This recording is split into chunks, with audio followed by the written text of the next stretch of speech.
What if I could help you turn a piece of land with a few simple tricks I'm going to teach you into a multi-million-dollar profitable short-term rental site? You can have tiny homes, A-frames, any type of unique stay, or anything you think of. Today, I'm breaking down land hacking, and that's exactly what I did to build my multi-million-dollar business. Whether you're brand new to real estate or looking for a creative way to scale, this video is going to show you one of the most underutilized assets in real estate: dirt.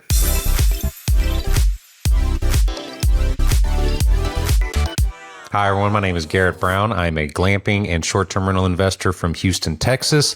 I own 2 different sites now and have been growing at a rapid pace. I also am the resident BiggerPockets STR expert. If you are a BiggerPockets fan, you probably have heard of house hacking, but have you heard of land hacking by now? It kind of goes along the same lines. Land hacking is simply a concept where you find a piece of land that already has a house on it. That's what differentiates it from going out and getting raw land. You can think of this like house hacking, but it's essentially house hacking for the outdoors. You can have glamping tents, glamping cabins, unique stays, event rentals, RV pads, tiny homes, even just small long-term rentals if you want to do that. This isn't just a dream big model. This is an actual business and real estate investing model. So, as I mentioned earlier, the key is to not start with raw land. You need to find a place that actually has a house on it. Actually, if it's not in great shape, that's probably going to work out better for you. The reason having a house on the property makes sense is that you can get a more traditional style mortgage. It's a lot harder to get a loan for land. You usually might need anything from 50% down and maybe even above that.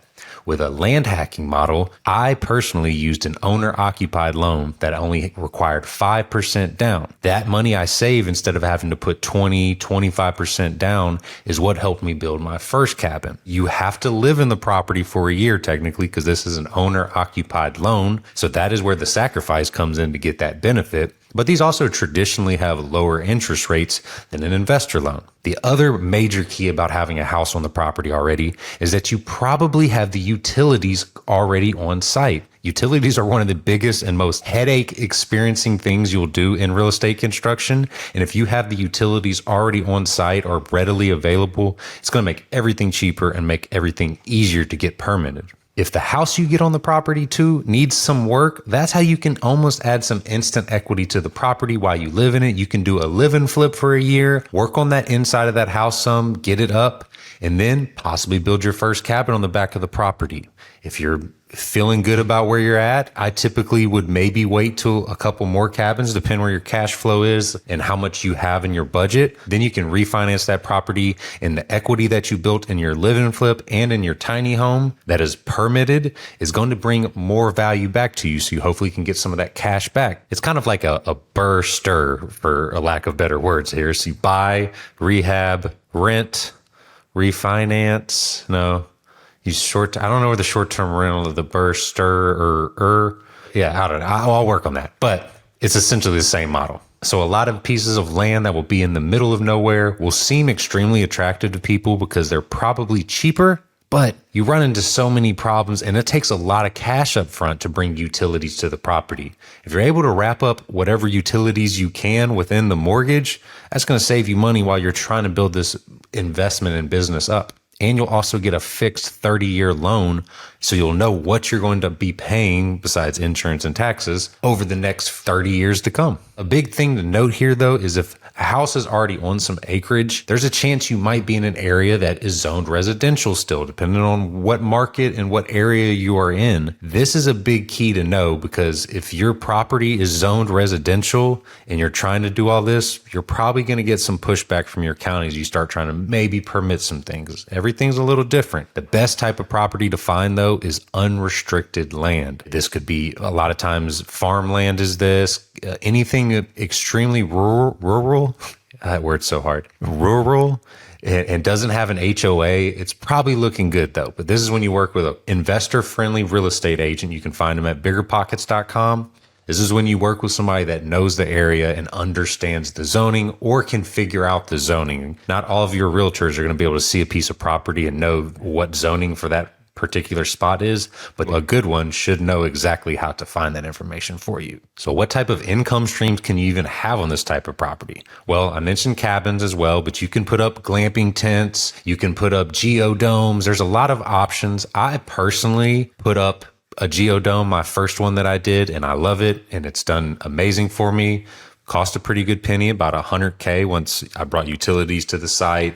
It's a very high-end geodome. I learned a lot the first few times I started building, but in hindsight, I wish I would have built a traditional, I don't want to say traditional cabin because those are boring, something extremely unique, but just had a little more equity value into it because the geodome has cash flowed amazing.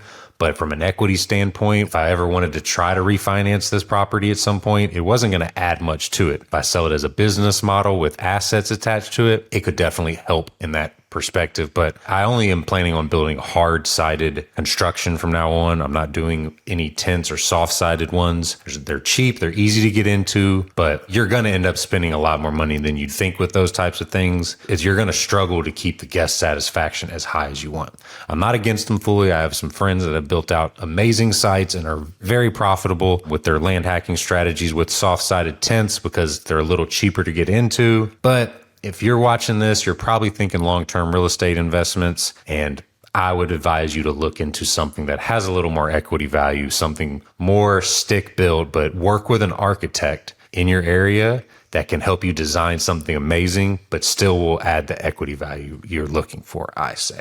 You also can just not add more, structures or anything you want. You can just put a lot of RV pads in the back and get the utilities set up there. And you're adding tremendous value to your land when you do something like this. Utilities and infrastructure, they will come back in the form of whenever you sell it or refinance at some point.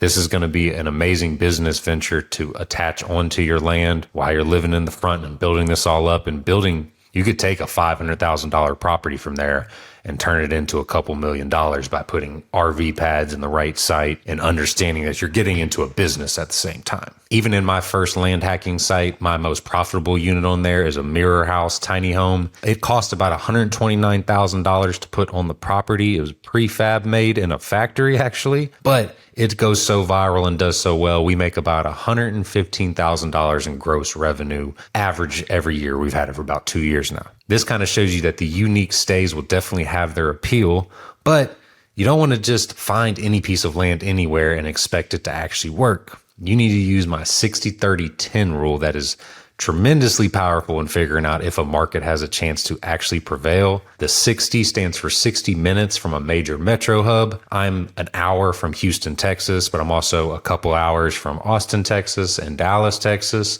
which have millions of people in the greater area population of it. But when I say major metro hub, it could be 500,000 plus.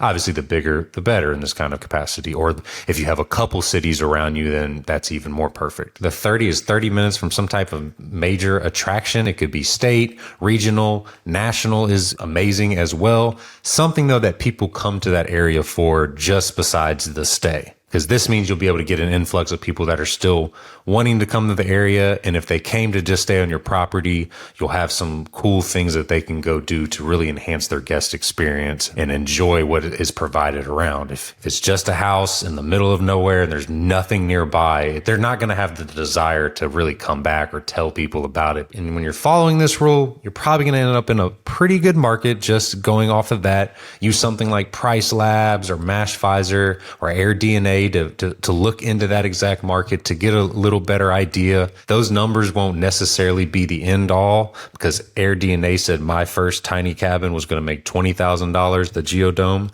and it ended up making $90,000 the first year. So sometimes if there's nothing unique in that area, it's hard for them to necessarily know. I don't necessarily always want to be the first to market. I'd rather see, maybe one or two successful places. I don't want to see something oversaturated. Either way you go with RV pads, tiny homes, glamping, anything like that, you're going to need to be able to know how to market it for sure. I'll make a whole series about marketing pretty soon. Let me know in the comments if you want the short-term rental marketing series, and I'll make sure to speed that up and get it out even quicker for you. The last thing that you really need to make sure to pay attention to, even though I've kind of briefly touched on it going through this video, is zoning and utilities. Again, make sure it's zoned for something that you can do this type of build out. Commercial or unrestricted are going to be your best friends there. One of the major things when you're plotting this kind of business out is the septic. Research septic permitting in your area and think big with your vision. If you're planning on having 10 cabins at some point, one massive system or maybe two systems is going to be much, much better than putting small systems each time you build a new cabin. It is going to be a big stickler within your county permitting department is septic. It always is, doesn't matter where you are. Talk with some septic companies locally. Do your research on this because this is something you're going to have to learn about, most likely wherever you're going. So if you have the house on the property, like we mentioned with the land hacking, you most likely already have water and electric on the property. You probably have a water well. That's how most rural properties are. But if you're connected to some type of city water, that's great. It's still pretty expensive to bring water back to your site. You're most likely going to have to drill a water well. So just look into the cost of that along with septic and electricity. You can start to research how you exactly can expand the electricity on your property, but hopefully it's already nearby at least. And last is think about your permits with the county. This is a whole video I can make. This is not a cut and dry thing. The best advice I can give to you is if you're looking for something to get permitted actually as a non-tent, as a traditional structure, permanent structure, you're going to need architectural plans. You can get them with geodomes. You can get them with tiny homes, all this above. Most counties, you're going to want to see that. Every county is different though. So just call the permitting department for your county that you're looking in and just ask them and be honest with what your thoughts are. You'll know quickly if they're going to be able to move this along with the right things or if it's going to be a hard no and you might want to look somewhere else. If you enjoyed this content and you made it this far, please subscribe and let us know if you want to hear more about land hacking strategies. This is a big, big project if you're getting into it. So a 15-minute video is going to be hard to cover everything. I have a possible glamping guide that is coming out through BiggerPockets, wink, wink, in a few months. So let me know if you're interested in hearing more about that. And we appreciate you watching all the way through. Land hacking is one of the best strategies you can deploy into your arsenal. And the other best strategy you can do is to watch one of these videos right here, that YouTube suggestion. I'll see you on the next one.